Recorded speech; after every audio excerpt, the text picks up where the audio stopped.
Bonjour à tous, nous sommes sur le salon Admission Post-Bac à Paris. Je me trouve avec Bernard Querette, responsable de la procédure APB. Bonjour. Bonjour. Alors, première petite question, comment s'inscrire sur APB lorsqu'on est étudiant étranger, étudiant européen? Alors les candidats, les étudiants qui sont à l'étranger, en particulier en Europe, vont pouvoir s'inscrire sur APB, tout comme un candidat de n'importe quelle académie en France.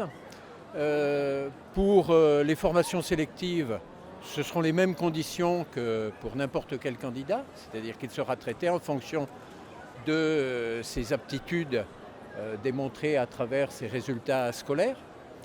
Et pour les licences, si son diplôme de fin d'études secondaires est équivalent au baccalauréat, alors il sera traité de façon identique à un candidat d'une autre académie que celle dans laquelle il demande à rentrer. Et si ce diplôme n'est pas une équivalence du bac, il doit passer une équivalence? Alors, si son diplôme n'est pas équivalent au baccalauréat, c'est vrai pour un certain nombre de pays en Europe où il y a d'une part le diplôme de fin d'études secondaires, et puis pour pouvoir rentrer dans une université de son pays, il doit passer éventuellement un autre examen. Et donc c'est le résultat de cet examen qui lui permettrait de rentrer dans une université de son pays qui est pris en compte pour les universités françaises. Et concernant les lycéens, tout particulièrement en Nord-Afrique, comment ça se passe? Alors donc ça, c'est des candidats qui sont hors Europe, et donc là, les conditions sont différentes.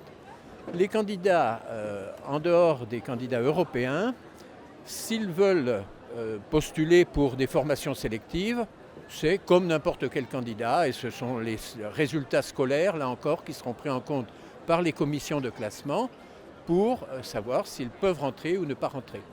Par contre, pour les universités, là, les conditions peuvent être différentes, suivant que le candidat est dans un établissement français à l'étranger. Il passe le baccalauréat français à la fin de l'année, à l'étranger certes, mais il est considéré comme un bachelier français, d'une autre académie que celle dans laquelle il va postuler, puisque de toute façon, il n'est dans aucune académie. Et justement, à cause de cette restriction, puisqu'il n'y a aucune académie rattachée à ces établissements français et à l'étranger, il y a un quota de places qui est réservé pour ces élèves dans toutes les licences en France. Voilà.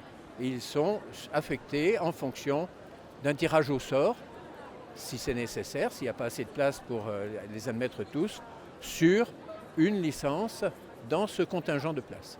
Par contre, si ce candidat marocain, par exemple, n'est pas dans un établissement français à l'étranger, alors il va être traité après les autres candidats. Mais en fait, pour les licences, il sera obligé de s'adresser à l'ambassade. Suivant les pays, il y a des procédures informatisées ou non informatisées. Il doit se renseigner auprès de l'ambassade. De toute façon, sur APB, il trouvera la liste des pays dans lesquels il passe par une procédure ou par une autre. Merci.